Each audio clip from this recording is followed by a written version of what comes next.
Hi, I'm your host Tish Tansil, and this is Urbanesque Living.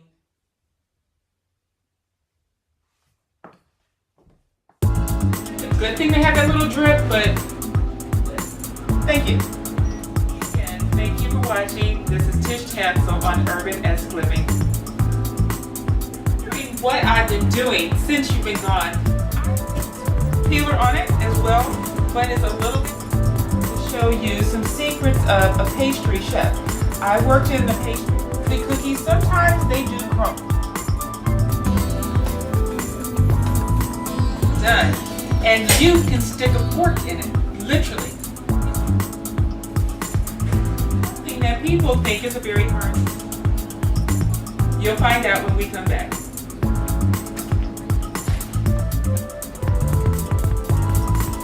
Hi, welcome back to Urbanesque Living. And today I'm going to show you how to cut up one of these leaves. What kind of leaf is this? Well, it's not a cactus, but it does grow in the desert. This is an aloe vera leaf, and you've heard of aloe vera gel. It's a miracle that grows from the earth. It has all kinds of healing properties, from the top of your head to the bottom of your toes. This leaf is said to heal from the inside and from the out. But the first thing you have to learn how to do is get in the leaf to get the good properties out, and that's what I'm going to show you today. So all you're going to need is a cutting board, a sharp knife, a container, and a blender.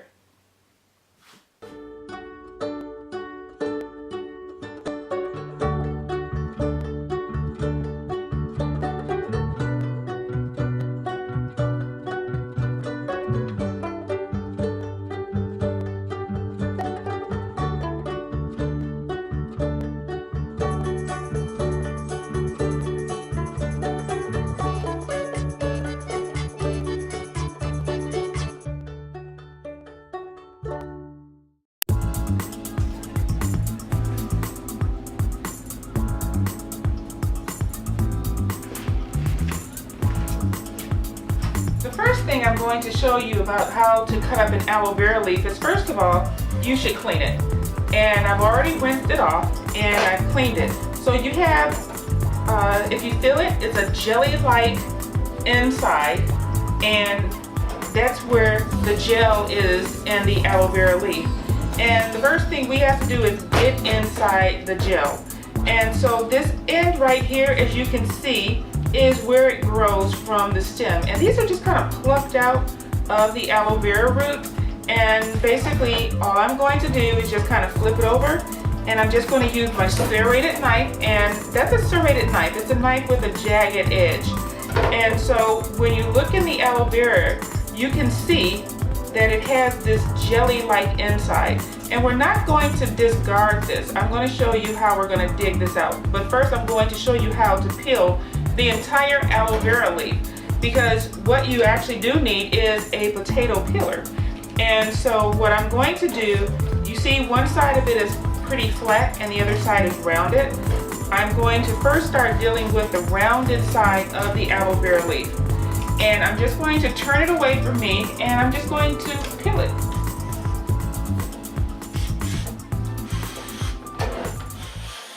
And you just peel it, and I'm not actually going to disregard this strip, because the aloe vera plant has medicinal properties from the inside and from the outside, and we actually are going to be using this part as well. And so I'm going to put it in my bowl, and this is my little scrap bowl that I have right here, and I'm just going to continue to peel the aloe vera. Okay, now as you can see, this is the jelly inside, and this is the gel that heals. And when you buy it at the health food store, you can buy this gel in one of two forms.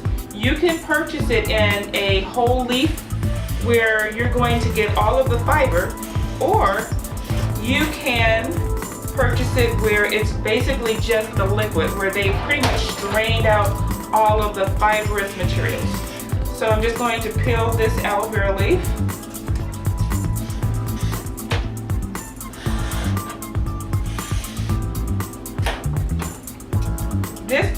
is actually excellent for peeling an aloe vera leaf. This is a professional chef's peeler, and it's very sharp because you're going to have to peel these little things off the side that kind of do resemble the cacti. And like I said, we're not throwing anything away. And so the last little part is these sides. Now, if you've ever cut up fish, you will notice that this actually resembles a fish, a salmon in fact. So if you know how to peel a salmon, this should be not a problem for you, or any type of fish. Okay, so I pretty much got the majority of the leaf off, and I still have a little bit of remnants here. So what I'm going to do is take my knife and I'm just going to skim it, because this part we really don't want to eat. It's a healing part, but it's not something that you're going to want to eat because it's extremely bitter. And actually the juice from the aloe vera plant is really not that tasty. It's one of those things where it's better for you than it tastes. And so right now I'm just getting off all of the little bits of plant that the knife didn't get. And this is actually a paring knife, but any type of knife that you want to use will be sufficient. And I'm going to get the remainder of this off the side.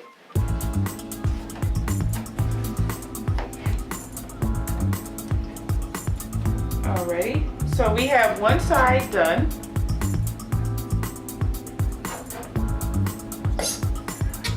Okay, so this is looking pretty good. And we are done with side one. So what we're going to do now is we're going to turn this over to the other side. And I'm going to show you right now that that's still green. This side here is raw. So this is a trick that we do in culinary to cut open a fish or to skin a fish. We're just going to take our knife on one end and we're just going to start running it down. And as you can see, the aloe vera is clear. You can see the knife coming through there.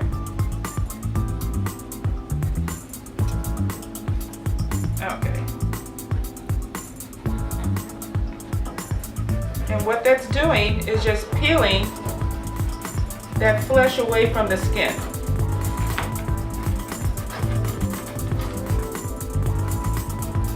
Okay. So I'm going to run through it again. So now we have a little bit here that's still left on. And you're just going to skim that off. And like I said, we're not going to disregard that leaf. Now I do have another container here to the side, and that's what we're going to put the part that we are actually going to be using as a beverage. We're going to put that into a container, and I'm going to show you what to do with that in a second. Okay?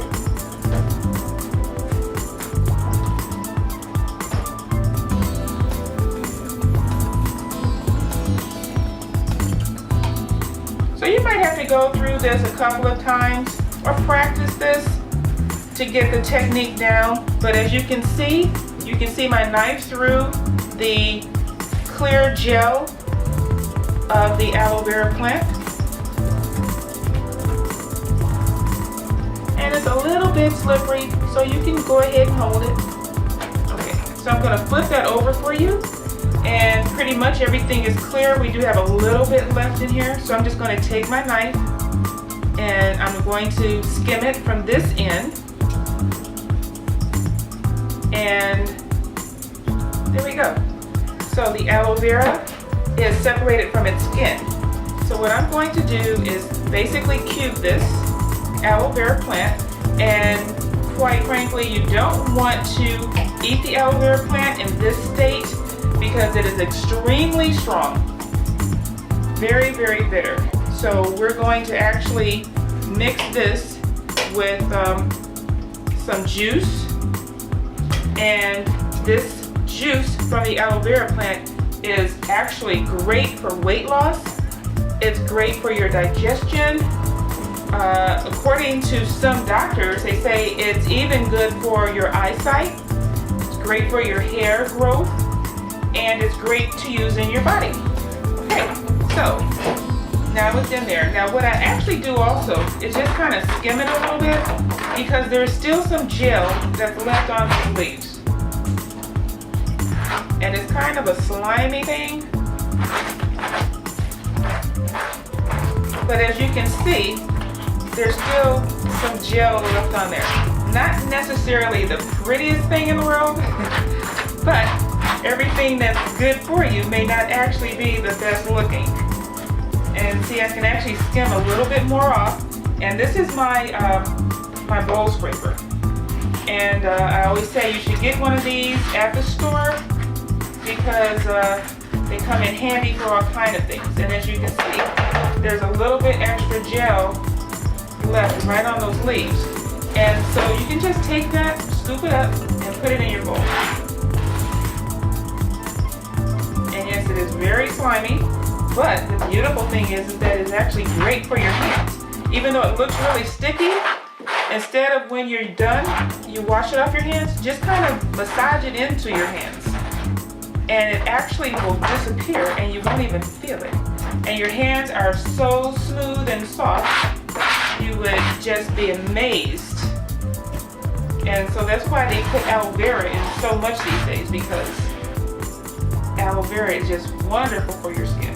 Okay, so I'm gonna set this to the side. We have this one little part here left that I was telling you about. And the only thing I do with that is I take my little paring knife and I rub it, or I run it around the edges, because you really don't want to throw this away. You know, I'm a person that is very resourceful. I really don't believe in a lot of scraps. I think you can always utilize something for something else. Okay, so see how much you got just digging that little bit out of this root stem? And like I said, this is great. And one thing that you can do with this portion of the plant is you can actually rub this on your skin. You can rub it on your feet, you can rub it on your face. I've also had a friend that says that you should put this on your face before you use makeup. And that way it acts as a foundation to the makeup so that it doesn't get into your pores. Okay, so now I'm just going to cut this up a little bit. Okay, so great. So I'm going to stick this to the side. So now we have our bowl of aloe vera. And so it's chunked up, and like I said, this is not something that you actually want to eat in this state because it is extremely strong. So what we're going to do, we're going to take our hand mixer. Now you can actually put this in a blender, you can put it in one of those bullets, you can put it in anything that's going to chop it up. So I'm just going to whirl this with my little hand mixer.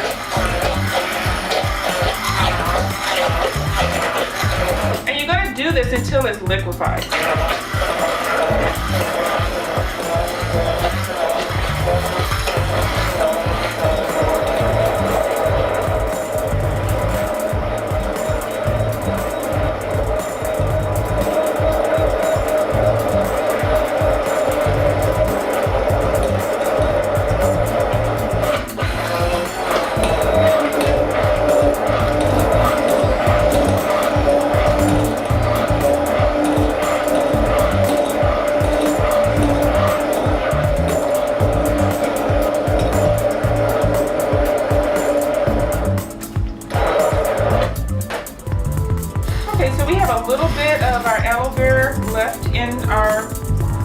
Mixer, so I'm just going to pull that out, and as you can see we do have some clumps in here, and that is our aloe vera leaf. And you shouldn't turn this on while your fingers are in there, so don't do this at home like this. Make sure it's off. Okay. Now this is our aloe vera gel. So that one leaf gave us approximately 2 cups of aloe vera gel. And stay tuned for more editions of Urbanesque Living, where I'm going to show you some great recipes for this aloe vera gel. I grew up in the housing projects of Cleveland. I didn't even know that life could be any better than it was. Education for me has been a way to get away from the agony of what was normal life. I want to be able to impact the community, not just look back on where I came from, but to reach back to where I came from and pull some people up with me. My name is David, and I am your dividend.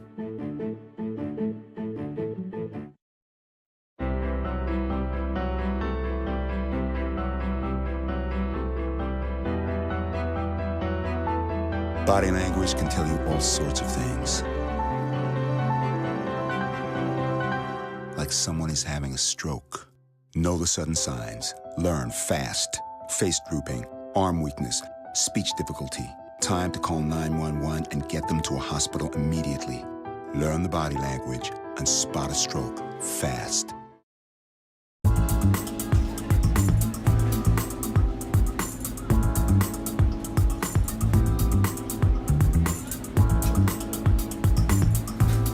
Hi, welcome to another edition of Urbanesque Living. I am your host, Chef Tish Tansil, and today I have a tip for you that's going to make your life a lot easier.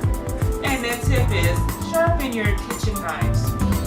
If you've ever tried to cut into a piece of meat or to cut some vegetables, you'll find that having a dull knife makes a bad presentation. So what you need to do is make sure that your kitchen knives are sharpened.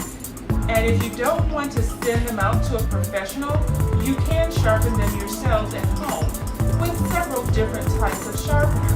The most economical type of sharpener that you can find is actually one of these. This is called a sharpening stone. I found this at the dollar store actually a few years ago. And as you can see, it's still in pretty good shape. These sharpening stones will last forever. This is probably how your grandmother sharpened her knives. My grandma sharpened her knives with a sharpening stone, and I grew up learning how to use one of these. But if you don't want to try to learn how to use a sharpening stone, then the next best thing for you to do is to find one of these, which is a handheld knife sharpener. I found this at one of the local stores for a great deal. I got it for under $9. Typically one of these can run almost $20 to $30.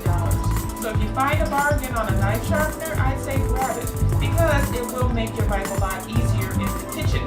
And it's very simple to use. You just take the flat end, place it down on your countertop, and you're going to take one of your dull knives, and you're just going to run it through. Now this is a smaller knife. It's called a paring knife.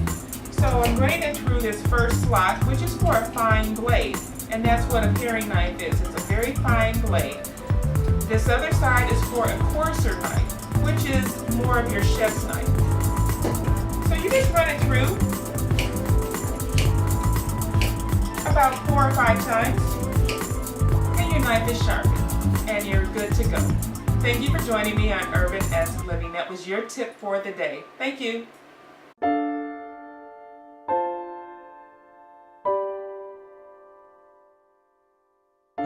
Every year in the U.S., more than 350,000 hearts suddenly and unexpectedly stop. But they didn't have to. Early intervention could have saved their lives. I'm Shawn Robinson. Given my family's history with heart disease, I'm here to shed light on sudden cardiac arrest, a condition we need to stop. SCA is deadly and can happen to anyone, but chances are greater in African Americans. Most high-risk patients do not receive recommended treatments. Over 60% of African Americans think they don't need to go to the doctor after experiencing heart disease symptoms. It's time to arrest your risk. Talk to your doctor. Stop SCA before it stops you. Here we go. We're gonna make some juice. It's gonna be good. She's excited. A little bit of kale. Please don't put this on I'm putting it all over the line. It's wet. It needs something. No, it'll go. Don't break my juicer. Looks good. You ready to try it? Come on, baby. Challenge your kids to be active and eat healthy. It's okay. Okay, all right. They might surprise you. Hey, she took another sip. You saw it? Search We Can for more ideas on how you and your kids can get healthy together.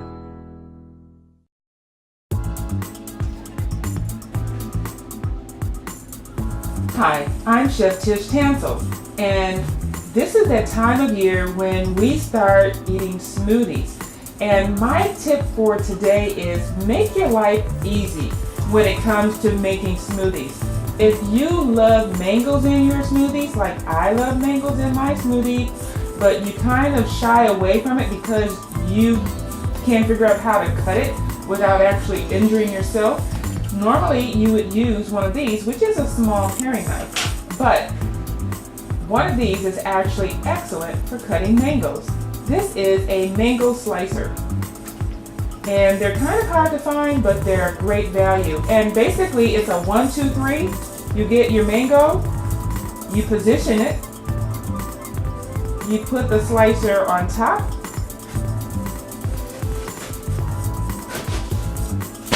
apply some pressure, and there you have it. 2 perfectly sliced mangoes.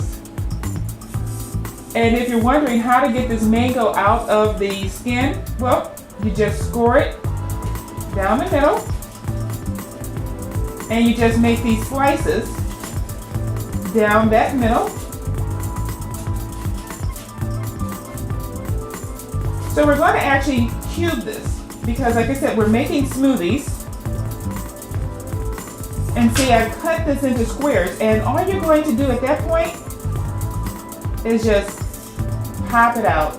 And there you have your mango. That's perfect for your smoothies. Now you are going to need this knife, because what we're going to do is just take it and run it down the inside of this skin, and we're going to pop it in our bowl. And there you have it. Your mango is ready for your smoothie.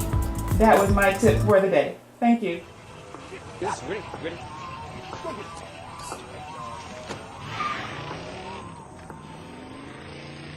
Oh, come on, Randy. Animal shelter, here I come. And no, I'm not crazy or emotionally damaged. That's a stereotype. I just belong to a total loser. I'm a good dog. So if you want a pet, adopt. And if you see Randy, tell him he dropped his wallet.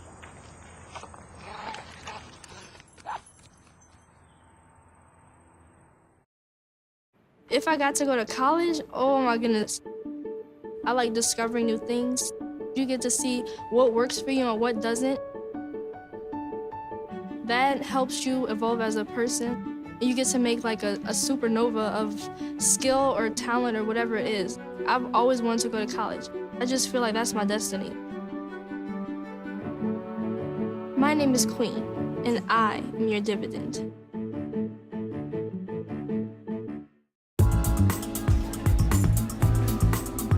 Hi, I'm Chef Tish Tansil, and my culinary tip for the day is for people who have a lactose intolerance or a milk sensitivity. You might want to order a smoothie, but a lot of times the main component of a smoothie is a dairy product such as yogurt.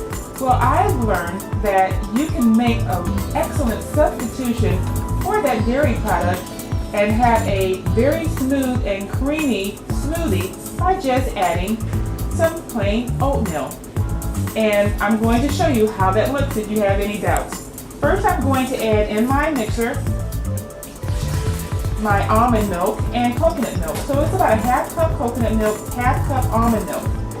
I'm going to put in there a banana, because bananas are excellent for potassium.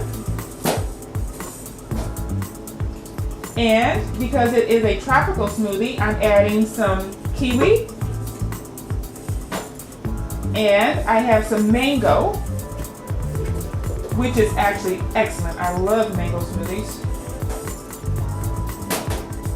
And yes, I know blueberries are not the most tropical, but I love blueberries, so I'm adding blueberries to my tropical smoothies. And I'm going to pour the oatmeal in right on top of that. So I'm just going to pulse it.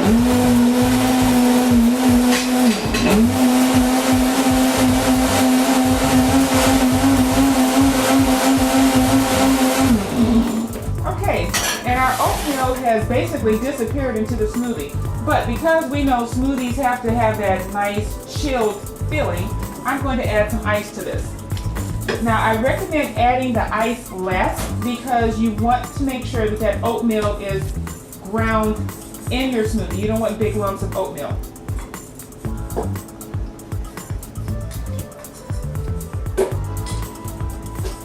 So we're just going to pulse this.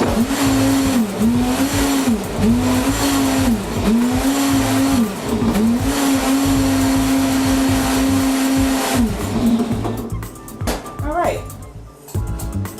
And this is what it looks like. This is our smoothie made with oatmeal. Smooth, rich, and delicious. And most of all, dairy-free. I'm Tish Tansil, and that's my culinary tip for the day. Substituting oatmeal in your smoothie.